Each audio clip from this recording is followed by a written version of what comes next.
नमस्ते दोस्तों, मैं अमन आर्य स्वागत करता हूं आप सबका आपके अपने YouTube चैनल शुद्ध वैदिक ज्ञान पर।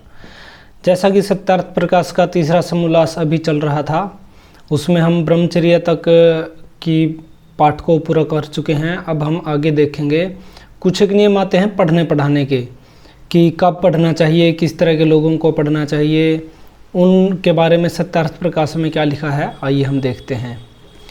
तो सत्यार्थ प्रकाश में तैत्तिरीय उपनिषद का एक वाक्य दे करके बताया गया है।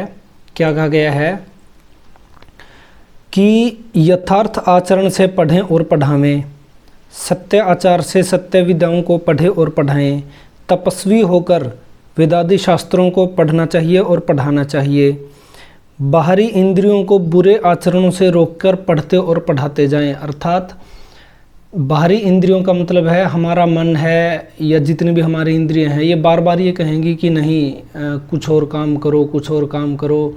तो इंद्रियों को उस काम से रोक करके और पढ़ने और पढ़ाने का कार्य मुख्य रूप से करते रहना चाहिए।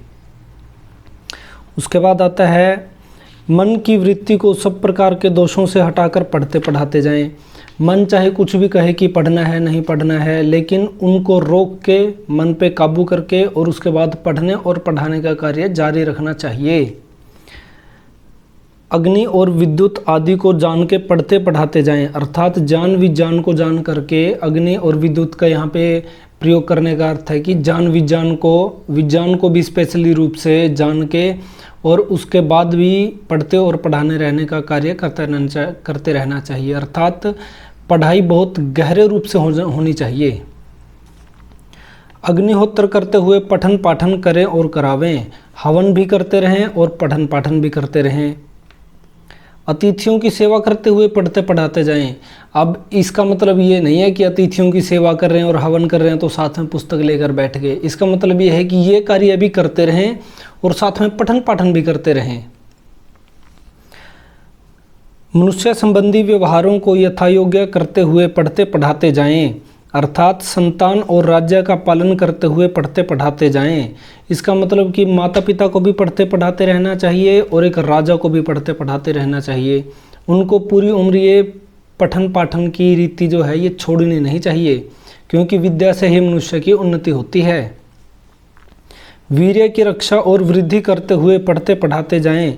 अर्थात अपने संतान और शिष्य का पालन करते हुए पढ़ते पढ़ाते जाएं।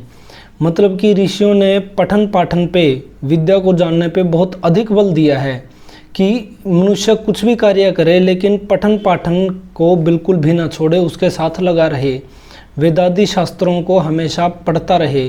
प्रतिदिन अगर अधिक समय ना निकले तो आधा घंटा 1 घंटा जैसा भी लगे, रात को सोने से पहले या जब भी समय लगे, तो वेदादि शास्त्रों को, ऋषियों द्वारा बनाए हुए ग्रंथों को अवश्य पढ़ना चाहिए। वही सत्य विद्या है। उसके बाद आते हैं यम। यम किसे कहते हैं और नियम किसे कहते हैं। यम और नियम का पालन दोनों एक साथ ही होना चाहिए, अलग अलग नहीं होना चाहिए।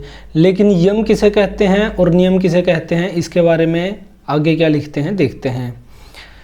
योग सूत्र का एक वाक्य दिया है यहाँ पर, तत्र अहिंसा सत्य अस्तेय ब्रह्मचर्य अपरिग्रह यमाः। अर्थात सत्य, अहिंसा, ब्रह्मचर्य, अस्तेय, अपरिग्रह, इन 5 चीज़ों को बोलते हैं यम। अब इनकी परिभाषा क्या है। अहिंसा का मतलब तो आप सभी जानते हैं, बिना कष्ट, बिना किसी व्यर्थ में ही किसी भी जीव को कष्ट ना देना, इसे कहते हैं अहिंसा। मतलब कि बेफिजूल में लड़ाई झगड़ा या किसी भी तरह का कष्ट ना देना। उसके बाद आता है सत्य। सत्य को तो आप सभी जानते ही हैं कि सत्य की परिभाषा क्या होती है। जैसा ज्ञान आत्मा में है वैसा ही ज्ञान मन में, कर्म में और वचन में, तीनों में होना चाहिए। अहिंसा सत्य। उसके बाद आता है अस्तेय। मन, कर्म और वचन तीनों से चोरी नहीं करनी चाहिए। किसी भी तरह से ना मन में विचार आए चोरी का, ना कर्म से और ना वचन से, किसी भी तरह से चोरी नहीं करनी चाहिए। उसके बाद आता है ब्रह्मचर्य। अपने वीर्य की वृद्धि के लिए करते रहें, इसे ब्रह्मचर्य पालन कहते हैं। और अपरिग्रह मतलब कि बेफिजूल की चीज़ों को ना जोड़ें। जिनसे हमारा जीवन भली भांति चल सकता है उतनी ही चीज़ों को जोड़ें और विद्या पे बहुत अधिक बल लगाएं, इसे कहते हैं अपरिग्रह। आजकल लोग व्यर्थ की चीज़ों को जोड़ने में बहुत लग गए हैं, सभी व्यक्ति आज के दिन समाज में आप देखेंगे कि जोड़ लें, लेकिन व्यक्ति के जाने के बाद वो सब चीज़ें जुड़ी ही रह जाती हैं। तो इसलिए अपरिग्रह का पालन भी हमें करना चाहिए। इन 5 चीज़ों को बोलते हैं यम। उसके बाद आते हैं नियम। नियम किसे कहते हैं?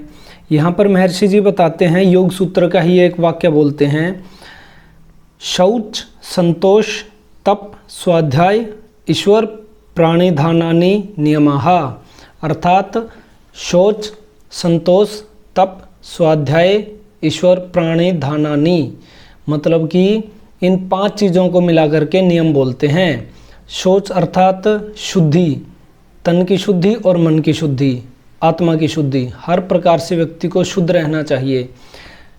शरीर की शुद्धि होती है जल से, आत्मा और मन की शुद्धि होती है सत्य बोलने से।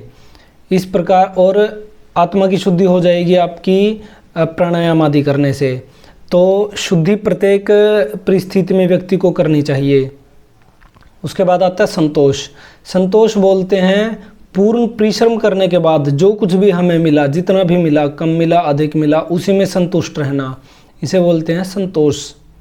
तप अर्थात सुख और दुख कैसी भी परिस्थिति आए, लाभ हो हानि हो, सबको सहन करना, सब में एक समान रहना। ये नहीं कि आज हमें लाभ हो गया या सुख हो गया तो आज हम बहुत अधिक खुश हो गए, और आज हमें दुख हो गया या हमें हानि हो गई तो आज हम बिल्कुल मरने को हो गए। ये कंडीशन कभी नहीं करनी चाहिए व्यक्ति को। जो व्यक्ति सुख में अधिक खुश होगा तो निश्चित रूप से दुख आने पर वो दुखी होगा ही होगा, चाहे वो कितना भी प्रयत्न कर ले। इसलिए दोनों परिस्थितियों में एक समान ही रहना चाहिए। सुख आ गया तो भी ज़्यादा उछल कूद नहीं करनी चाहिए। उसके बाद आता स्वाध्याय। स्वाध्याय प्रत्येक व्यक्ति को करते रहना चाहिए। वेदादि शास्त्र ग्रंथों का स्वाध्याय प्रत्येक व्यक्ति को जन्म से लेकर मरण तक करते रहना चाहिए, क्योंकि आत्मिक उन्नति के लिए ऋषियों द्वारा बनाए ग्रंथ ही एकमात्र साधन है जो आपको इस लोक में और दूसरे लोक में दोनों में सुख प्रदान करेंगे। उसके बाद आता है ईश्वर प्राणिधान, अर्थात ईश्वर के ऊपर भरोसा रखना, अपनी आत्मा को ईश्वर के प्रति समर्पित कर देना। चाहे कुछ भी हो, देखा जाएगा, हमें आखिरी में जाना तो ईश्वर के पास ही है। ईश्वर है, अपने आप कर लेगा। लेकिन इसका मतलब ये नहीं है कि हम पुरुषार्थ ही ना करें, हम मेहनत ही ना करें। पूर्ण मेहनत करेंगे, उसका फल हम ईश्वर के लिए छोड़ देंगे और उसकी भक्ति में हम लगे रहेंगे। इसे बोलते हैं ईश्वर प्राणिधान। और इसके अंदर ये हो गया आपके नियम। तो यम और नियम इन दोनों का पालन साथ साथ करना चाहिए। ऐसा नहीं है कि कोई व्यक्ति सोचे कि भाई हम यम का पालन कर लेते हैं अकेले और नियम का नहीं करेंगे। ये दोनों एक साथ ही करेंगे तभी आत्मिक उन्नति होगी, अर्थात तभी व्यक्ति उन्नति को प्राप्त हो सकता है, वरना तो अधोगति को प्राप्त होगा। ना वो इधर का रहेगा ना वो उधर का रहेगा। तो आज के लिए इतना ही काफ़ी है। अगली वीडियो में जल्दी ही लाने की कोशिश करूँगा, क्योंकि अभी कुछ घर के काम और कुछ मेरे पर्सनल काम हो गए थे, इस वजह से मैं थोड़ा लेट हो गया वीडियो बनाने में। 1-2 दिन छोड़ के मैं अगली वीडियो की कोशिश करूँगा। आप जुड़े रहना मेरे साथ, और जानकारी अच्छी लगी हो तो, रोचक लगी हो तो शेयर अवश्य करें। धन्यवाद।